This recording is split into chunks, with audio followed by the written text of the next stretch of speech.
Hi friends, ఈరోజు వీడియోలో రాజ్యాంగ మూలాధారాల గురించి డిస్కస్ చేద్దాం. అంటే రాజ్యాంగం కోసం ఏ దేశాల నుండి ఏం స్వీకరించారనే అంశాలు అన్నమాట. Welcome to my channel AKS GK point.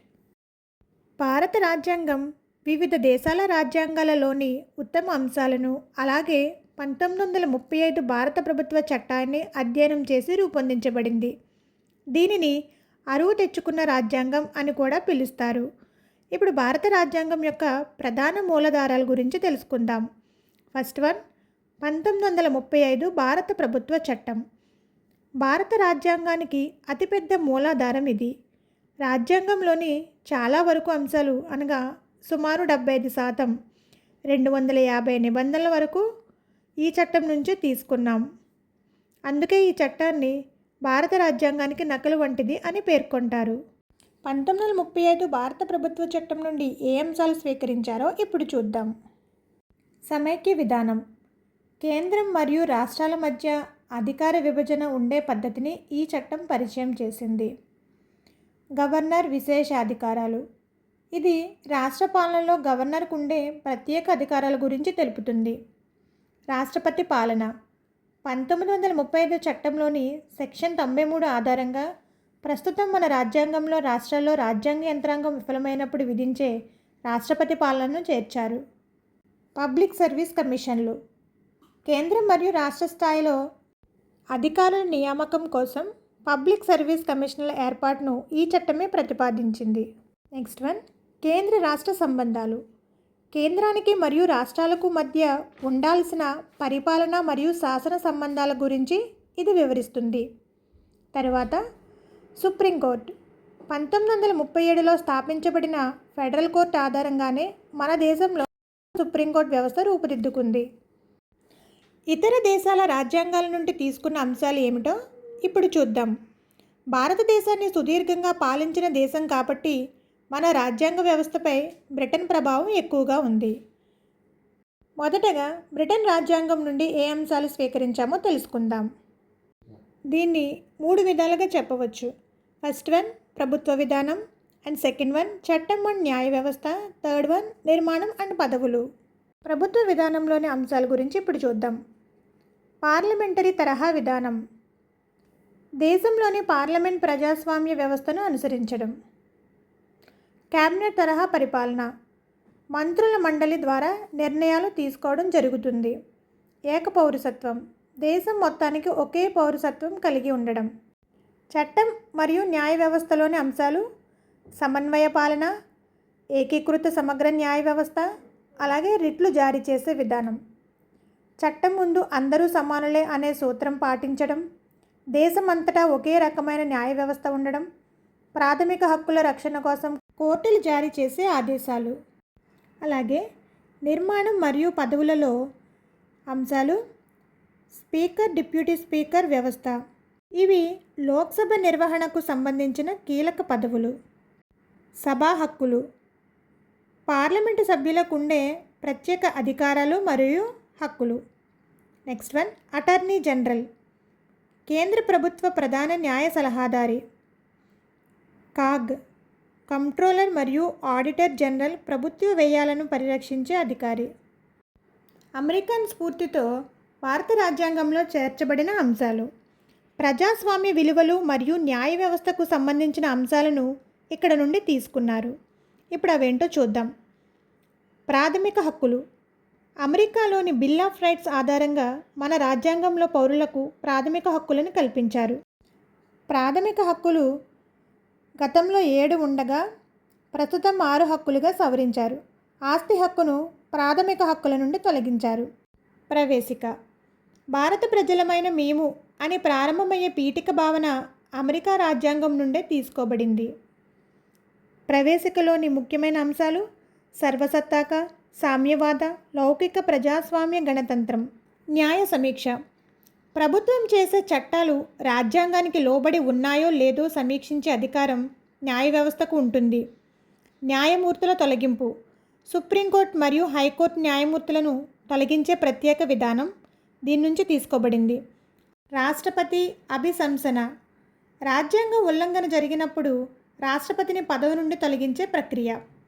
అలాగే ఉపరాష్ట్రపతి పదవి ఉపరాష్ట్రపతి రాజ్యసభకు చైర్మన్గా వ్యవహరించే పద్ధతి. త్రివిధ దళాల అధిపతి.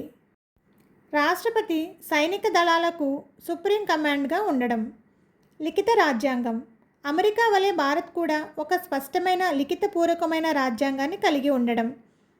రాజ్యాంగ సవరణలో రాష్ట్రాల పాత్ర. రాజ్యాంగాన్ని సవరించేటప్పుడు కొన్ని సందర్భాల్లో రాష్ట్రాల ఆమోదం కూడా అవసరమయ్యే ఫెడరల్ విధానం. ఐర్లాండ్ రాజ్యాంగం నుండి స్వీకరించిన అంశాలు. ఫస్ట్ వన్, ఆదేశిక సూత్రాలు. ఇవి సమాజ శ్రేయస్సు కోసం ప్రభుత్వం అనుసరించాల్సిన మార్గదర్శకాలు. రాష్ట్రపతిని ఎన్నుకునే విధానం. భారత రాష్ట్రపతిని ఎన్నుకోవడానికి ఉపయోగించే ప్రత్యేక పద్ధతి. రాజ్యసభకు 12 మంది విశిష్ట వ్యక్తుల నామినేషన్. ఆర్టికల్ 83 క్లాస్ 3 ప్రకారం కళలు, సాహిత్యం, శాస్త్రం మరియు సామాజిక సేవ వంటి రంగాలలో గుర్తింపు పొందిన 12 మందిని రాష్ట్రపతి రాజ్యసభకు నామినేట్ చేస్తారు. కెనడా రాజ్యాంగం. భారతదేశం తన రాష్ట్రాలను ఒకే తాటిపై ఉంచే విధానం ఇక్కడి నుంచే గ్రహించబడింది. బలమైన కేంద్ర ప్రభుత్వం. కేంద్రానికి ఎక్కువ అధికారాలు ఉండడం. అవశిష్ట అధికారాలు కేంద్రానికే చెందుతాయి. రాజ్యాంగంలో స్పష్టంగా పేర్కొనని అంశాలపై కేంద్రానికే అధికారం ఉంటుంది. గవర్నర్ల నియామకం. రాష్ట్ర గవర్నర్లను కేంద్రం నియమించడం.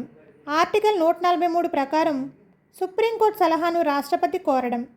రాష్ట్రపతికి అవసరమైనప్పుడు సుప్రీంకోర్టు సలహా తీసుకునే అధికారం. ఆస్ట్రేలియా రాజ్యాంగం.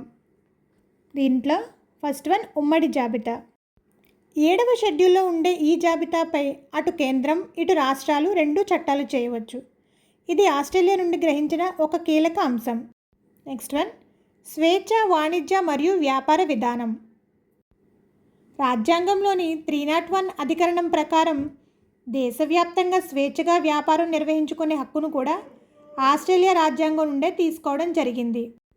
ఉభయ సభల సంయుక్త సమావేశం. ఆర్టికల్ 108 ప్రకారం ఏదైనా బిల్లు విషయంలో లోక్సభ మరియు రాజ్యసభల మధ్య ప్రతిష్టంభన ఏర్పడినప్పుడు రాష్ట్రపతి సంయుక్త సమావేశాన్ని ఏర్పాటు చేసే విధానాన్ని కూడా ఆస్ట్రేలియా నుండి స్వీకరించారు. రష్యా రాజ్యాంగం. దీని నుంచి స్వీకరించిన అంశాలు. ప్రాథమిక విధులు. పౌరులు దేశం పట్ల కలిగి ఉండాల్సిన బాధ్యతలను ఇవి తెలియజేస్తాయి. స్వరణ్ సింగ్ కమిటీ సిఫార్సుల మేరకు రష్యా రాజ్యాంగ స్ఫూర్తితో వీటిని మన రాజ్యాంగంలో చేర్చారు.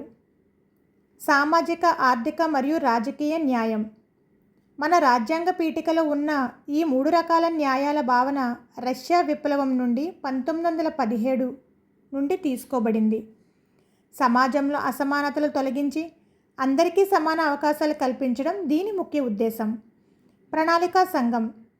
దేశ ఆర్థికాభివృద్ధి కోసం 5 ఏళ్ల ప్రణాళిక 5 ఇయర్స్ ప్లాన్ విధానాన్ని కూడా మనం రష్యా నుండి స్వీకరించాము. ఫ్రాన్స్ రాజ్యాంగం నుండి స్వీకరించిన అంశాల గురించి చూద్దాం. గణతంత్ర విధానం. దేశాధినేత వారసత్వంగా కాకుండా ప్రజల చేత ప్రత్యక్షంగా లేదా పరోక్షంగా ఎన్నుకోబడే పద్ధతి. స్వేచ్ఛ, సమానత్వం, సౌభ్రాతృత్వం. ఈ 3 సూత్రాలు మన రాజ్యాంగ పీఠికలో ముఖ్యమైన భాగాలు. తాత్కాలిక స్పీకర్ వ్యవస్థ. కొత్తగా ఎన్నికైన సభ మొదటి సమావేశాన్ని నిర్వహించడానికి తాత్కాలికంగా ఒక స్పీకర్ను నియమించే పద్ధతి. దక్షిణాఫ్రికా రాజ్యాంగం. కాలానికి అనుగుణంగా రాజ్యాంగం తనను తాను మార్చుకునే విధానాన్ని మనం దక్షిణాఫ్రికా రాజ్యాంగం నుండి తీసుకున్నాం. అందులోని ప్రధాన అంశాలు. రాజ్యసభ సభ్యుల ఎన్నిక విధానం. రాజ్యసభ సభ్యులను ఎలా ఎన్నుకోవాలో పద్ధతిని ఇక్కడ నుండి స్వీకరించాం. రాజ్యాంగ సవరణ విధానం. ఆర్టికల్ 368. భారత రాజ్యాంగంలోని ఆర్టికల్ 368 ప్రకారం రాజ్యాంగాన్ని సవరించవచ్చు. జర్మనీ. అత్యవసర పరిస్థితులలో ప్రాథమిక హక్కుల రద్దు. దేశంలో జాతీయ అత్యవసర పరిస్థితి విధించినప్పుడు పౌరుల ప్రాథమిక హక్కులను తాత్కాలికంగా రద్దు చేసే విధానాన్ని జర్మనీలోని వైమర్ రాజ్యాంగం నుండి తీసుకున్నారు. అలాగే జపాన్ రాజ్యాంగం. చట్టం నిర్ధారించిన పద్ధతి. రాజ్యాంగంలోని ఆర్టికల్ 21 ప్రకారం ఒక వ్యక్తి యొక్క జీవించే హక్కును లేదా వ్యక్తిగత స్వేచ్ఛను కేవలం చట్టం నిర్ధారించిన పద్ధతి ద్వారా మాత్రమే హరించవచ్చు. ఈ భావనను జపాన్ రాజ్యాంగం నుండి గ్రహించారు. భారత రాజ్యాంగం ఇతర దేశాల నుండి కొన్ని అంశాలను తీసుకున్నప్పటికీ భారతీయ పరిస్థితులకు, సంస్కృతికి మరియు ఇక్కడి వైవిధ్యానికి అనుగుణంగా రాజ్యాంగ నిర్మాతలు స్వతహాగా కొన్ని ప్రత్యేక అంశాలను కూడా రూపొందించారు. సార్వత్రిక వయోజన ఓటు హక్కు, అస్పృశ్యత నివారణ, పంచాయతీ రాజ్ వ్యవస్థ, భాషాపరమైన రక్షణలు, మతాతీత భావన, సవరణల సరళత మరియు దృఢత్వం, రిజర్వేషన్లు. సార్వత్రిక ఓటు హక్కు. అభివృద్ధి చెందిన దేశాలు కూడా మహిళలకు, పేదలకు ఓటు హక్కు ఇవ్వడానికి దశాబ్దాల కాలం తీసుకున్నాయి. కానీ భారత రాజ్యాంగం అమలులోకి వచ్చిన మొదటి రోజు నుంచే కుల, మత, లింగ, ఆస్తి భేదం లేకుండా 21 ఏళ్ళు నిండిన భారతీయ పౌరులందరికీ ఓటు హక్కు కల్పించింది. ఇది ఒక విప్లవాత్మకమైన సొంత నిర్ణయం. అస్పృశ్యత నివారణ. ఆర్టికల్ 17 ద్వారా అస్పృశ్యతను నిషేధించడం భారత సామాజిక పరిస్థితుల దృష్ట్యా తీసుకున్న గొప్ప స్వయం నిర్ణయం. ఏ ఇతర దేశ రాజ్యాంగంలో ఇటువంటి ప్రత్యేక నిబంధన లేదు. పంచాయతీరాజ్ వ్యవస్థ. గాంధీజీ ఆశయాలకు అనుగుణంగా గ్రామ స్వరాజ్యం కోసం ఆదేశిక సూత్రాలలో స్థానిక స్వపరిపాలనను చేర్చడం జరిగింది. ఇది ఆర్టికల్ 40 ద్వారా జరిగింది. ఇది పూర్తిగా భారతీయ మూలాలున్న వ్యవస్థ. భాషాపరమైన రక్షణలు. భారతదేశంలోని భాషా వైవిధ్యాన్ని దృష్టిలో ఉంచుకుని మైనారిటీల భాషలను, లిపిని రక్షించేందుకు ప్రత్యేక నిబంధనలను ఆర్టికల్ 29, 30లో రూపొందించారు. మతాతీత భావన. పాశ్చాత్య దేశాలలో లౌకికవాదం అంటే రాజ్యం, మతం వేరువేరుగా ఉండడం. కానీ భారతదేశం సర్వధర్మ సమభావన అంటే అన్ని మతాలను సమానంగా గౌరవించే ప్రత్యేక భారతీయ లౌకికవాదాన్ని అవలంబించింది. సవరణల సరళత మరియు దృఢత్వం. భారత రాజ్యాంగం అమెరికా రాజ్యాంగంలా అత్యంత దృఢమైనది కాదు. బ్రిటన్ రాజ్యాంగంలా అత్యంత సరళమైనది కాదు. అవసరాన్ని బట్టి రెండింటి కలయికతో మనదైన శైలిలో రూపొందించుకున్నాం. రిజర్వేషన్లు. సామాజికంగా, విద్యాపరంగా వెనుకబడిన వర్గాలకు సమాన అవకాశాలు కల్పించేందుకు ప్రత్యేక రాయితీలు కల్పించడం మన రాజ్యాంగం ప్రత్యేకత. ఇదండి ఈరోజు వీడియో. ఈ వీడియో నచ్చితే లైక్ చేయండి, షేర్ చేయండి. నెక్స్ట్ వీడియో కోసం ఇప్పుడే సబ్స్క్రైబ్ చేయండి.